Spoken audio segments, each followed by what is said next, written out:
nothing to do. Wee. Like that on my corner, I'd shimmy, shimmy, cocoa too. The mo, you can always tell, flat feet.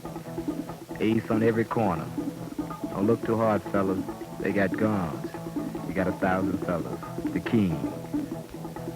Pin this tough sheen. It's the bosses. Because it's borrowed from some honor at night. You can always tell that's the lonely ones. Betcha. Some parts of mission. You can always tell. 1,000 on every corner. Hair was a crime. They'd be right on death row with chestnuts. Look out, old man. Look out, old man. Mike is on the scene. Head first. Light up, fellas. Didn't cost me anything. 5 fingers and a quick getaway. Some store suffers. Beat your boogie. Yeah. Everybody's on the scene.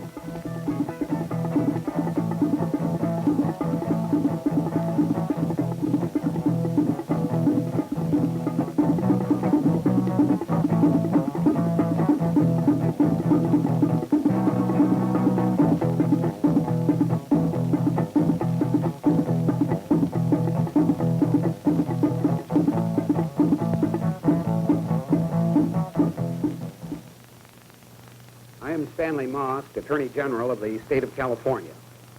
There is no one cause for juvenile delinquency, and therefore there is no one cure for juvenile delinquency. The elements that go to make up a fine young person in our society are generally threefold. First, loving parents. Secondly, intelligent teachers. And thirdly, a wholesome environment in which to grow up. But all too many of our young people today lack 1, 2, or even all 3 of these elements. And therefore, we have what we call juvenile delinquency. The community then has an obligation to provide those missing elements. When I speak of the community, I mean society generally, officially, and also private organizations which work in this field. Any private organization that gives to youngsters the opportunity to do something useful and constructive gives them a chance then of belonging, of participating, of winning the approval and approbation of their elders and of their contemporaries. Any such organization in our society today is doing a most useful and constructive thing, both for the young people and for the community in which they live.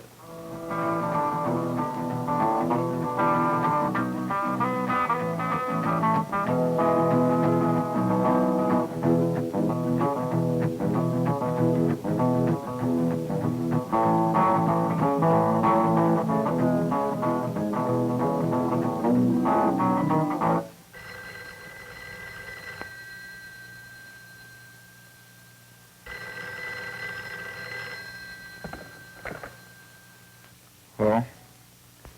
Yeah. Hey, man, what time is it? 12 o'clock. What you phone was early for? No, there's nothing doing today. Well, look, man, why don't you meet me down Hunts about 5 o'clock? Okay. Bye. Hey, mama, on the TV, rock. Come and love me, daddy, all night long, all night long. Hey, hey, all right.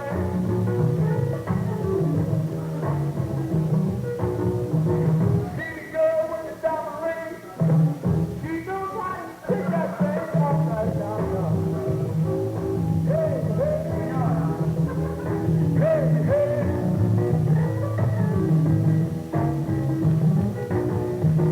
Tell your mama, tell your pop, I'm gonna send you back to Arkansas. Well. Back to the old plantation. Shucking and jiving. Ain't that sweet? We'll show you how it's done. Always. Ain't that cold? We'll give you a little sample. You looked like Elvis before he went to service. Those are a couple of my good friends. They're squares. Looks like the fight of Patterson and Inglemark, but it's not.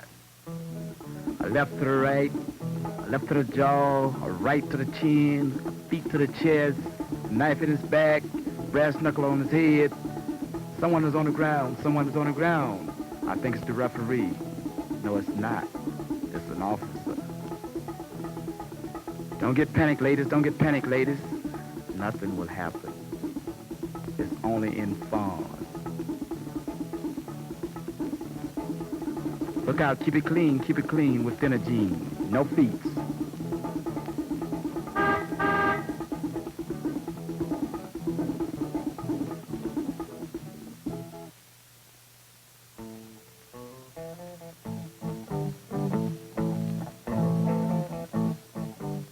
What? No job?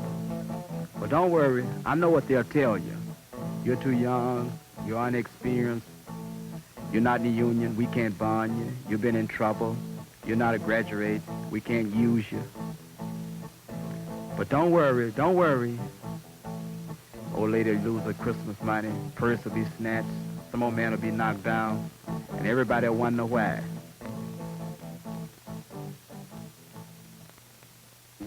So like people, but if they don't see you fight, it's hearsay. That's what they believe it because you're in a club and you wearing a club jacket. That's what you're a thug right away to the public den. You know, but it's some people that realize that that by being in a club, but it can be a good thing and a club can be a bad thing. But you have to start off with the right thing to end up right. When Carl May started Youth for Service, he realized he could work through the leaders of the jacket clubs. At first, I went out and looked up these boys on the street. This is John Bird, president of the Warlords, a very important club in San Francisco. I just put it up to them, would they help? I told them we needed them, and it worked because it was the truth.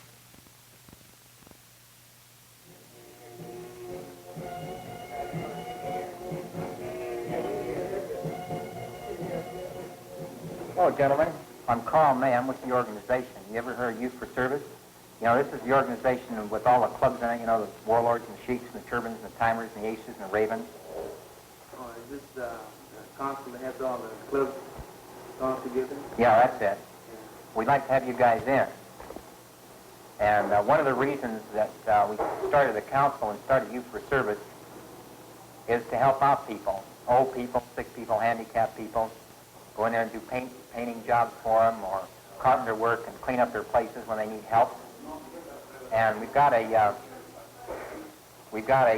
family now that needs some help, and we want to go there next week, next Saturday.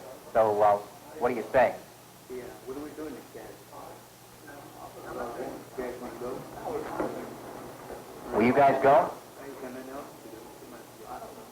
Huh? Where's that? Oh, it's over on Potrero Hill. How are you going to get over there? Well, I'll tell you, we'll pick you up in the morning.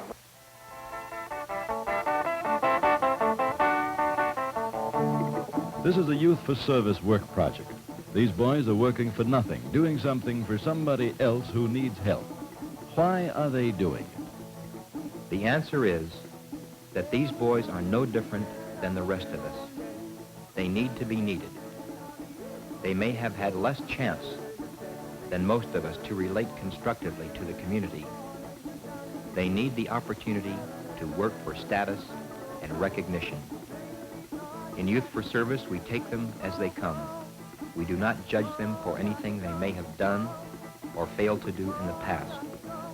We do not excommunicate them if they fail to live up to our standards of work or conduct. What we do is accept them as individuals and put them to work. We ask them for help, and who can resist that?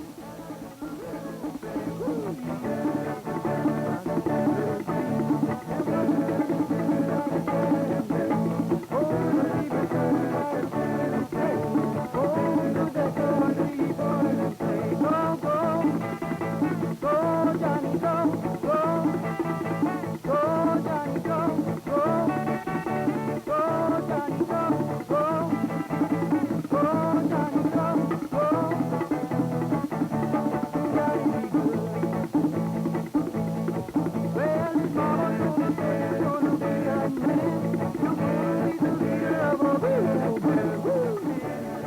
project built a new parking area for a community center.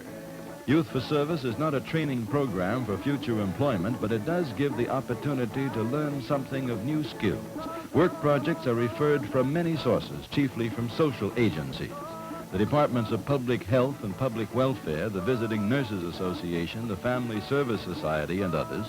The entire Youth for Service program has been made possible through generous help from church groups, businessmen, school and civic authorities, and private as well as public agencies.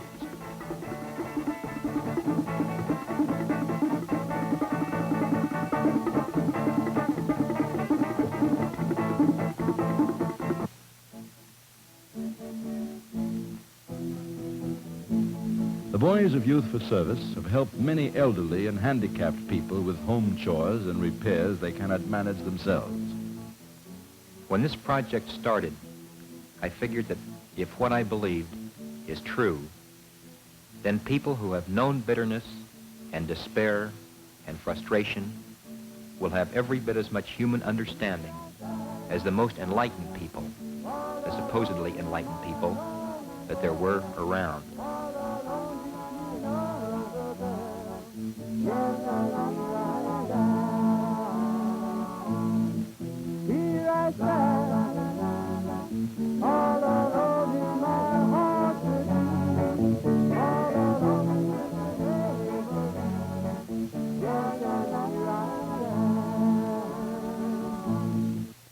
Many Spanish-speaking people live here in Alviso, near San Jose.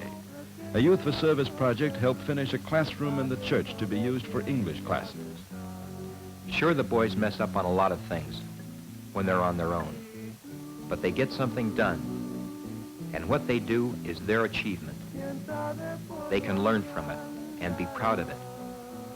Adult control or adult guidance really means the imposition of authority, and that would kill the whole idea. The boys know that this is their program and that it's in their hands, not ours. They respond to that. You know, you can ask a person to do something and you'll see a difference in the work. Because if you ask me to do it, I'll do a better job. I'll do anything if somebody asks me. But if you say, do this, do that, if you don't do it, well, you better do it, well, I just won't do it. And I want to see what somebody's going to do if I don't do it.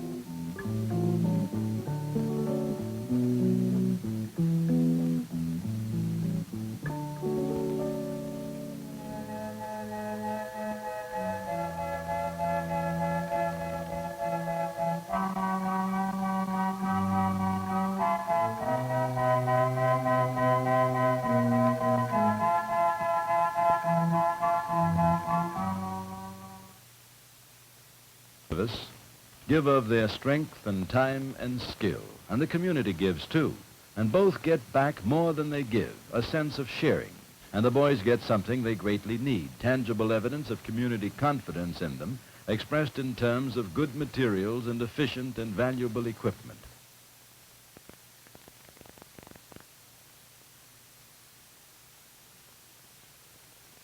And a good lunch on the job is a pretty well understood form of moral support also. The word is recognition. The boys of Youth for Service work hard without pay. Most of them have very little themselves, yet they volunteer repeatedly to help other people in need. Recognition and community support become very important to maintain morale. A little publicity for work well done is small payment by the community for services generously given. A party was organized to celebrate the first 100 work projects completed. In spite of opposition concerning law and order, the party did go off quite smoothly after all, enjoyed by several hundred Youth for Service participants and their dates.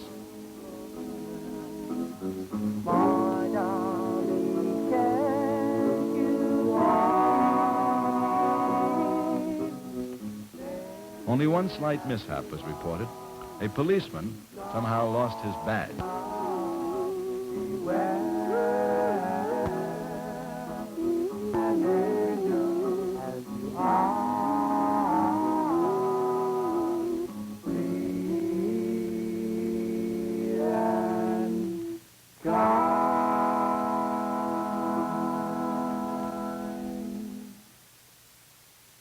council of youth clubs from all parts of the city, developed directly from the contacts made on work projects, the boys themselves decided they wanted a common meeting ground where they could adjust differences between the clubs before they blew up into rumbles. They also wanted to promote social affairs and special projects on a citywide basis. Both prestige and security were involved in belonging to the organization. One of the first council projects developed in support of the National Youth March for Integrated Schools held in Washington, D.C. in April 1959. The boys in Youth for Service know that integration is not just the struggle of American Negroes for equality, but it's linked with the fight against discrimination of all newly arrived minority groups. 100 years ago, the Irish made up less than 1/3 of the population of New York, but they were charged with over 2/3 of the arrests. There were newcomers then. Today, the Puerto Ricans, the Mexicans, the Pacific and Oriental peoples are the newcomers. The Youth for Service Council raised the money to send a delegate to Washington, the only one sent by a San Francisco youth organization, and he carried petitions gathered by many other groups as well, with signatures.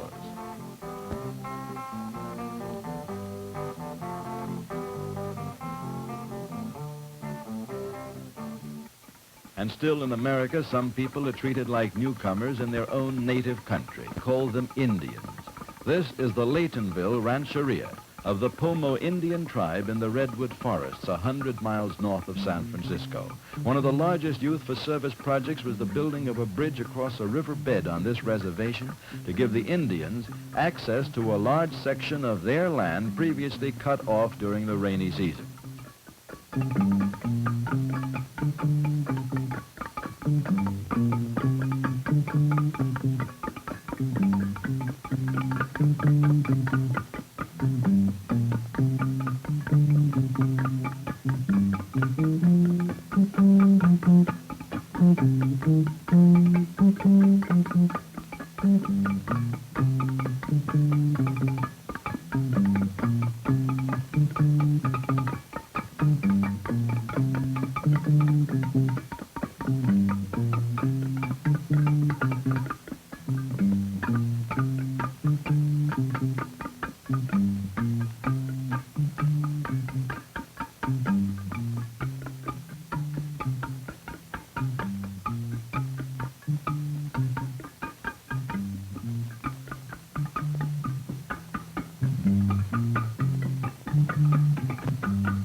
A lot of people get confused about this Youth for Service thing.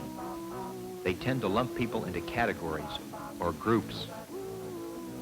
There are people who think of Youth for Service as a youth-serving agency purely in terms of juvenile delinquency prevention. Well, if it works that way, that's fine. But that's not our primary focus. That's not what we're here for. Accepting individuals, that's what makes the whole thing meaningful.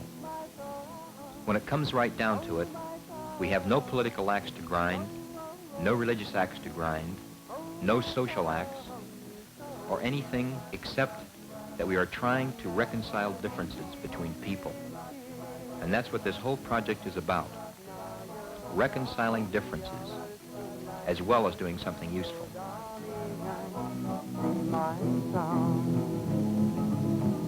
Oh, my son, oh, oh, oh, oh, oh, oh,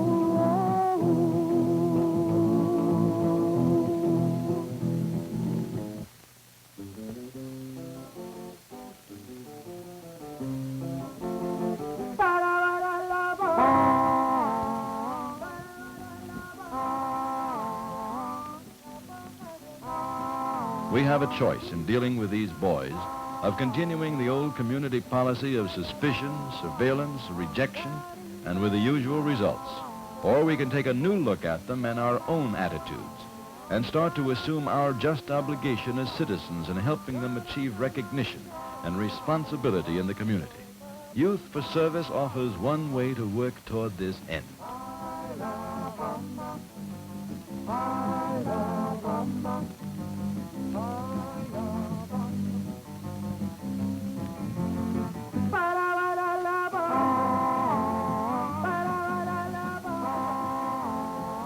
Well, the bridge is built.